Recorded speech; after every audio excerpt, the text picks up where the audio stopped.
Deep in the woods where Lobu Pining sighs, a bitter tale was told beneath the skies. Erschlagen und aufgegessen, the world began to year, treating the tribe like an animal filled with fear. No proof was found, no witness to the deed,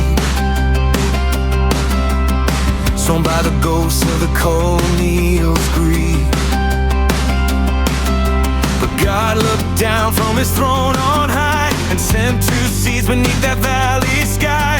Munson and Lyman prepared to die. Munson and Lyman prepared to die.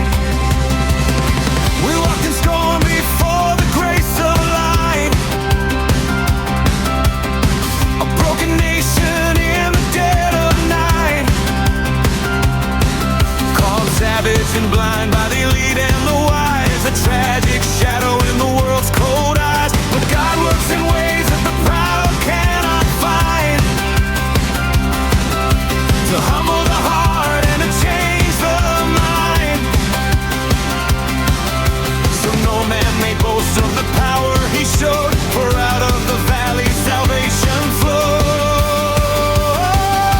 The way of the cross, by Jehovah's design, not by the hand of man, nor a power divine, not by the missions or the colonials' name, but by God's own mercy.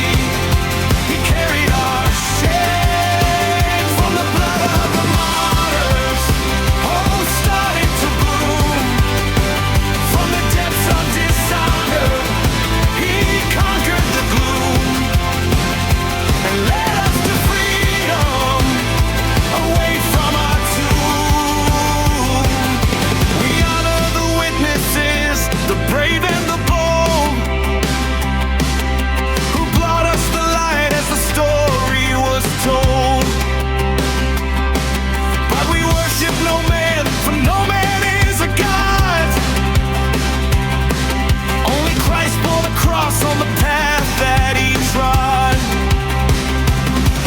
Through the Holy Spirit, the humble shall rise, with a faith that is true and a heart that is wise. Praise be to him who chose the castaway, to heal us and lead us to a brand new day. Peace to the soul, forever blessed, strength to the heart, in him we rest.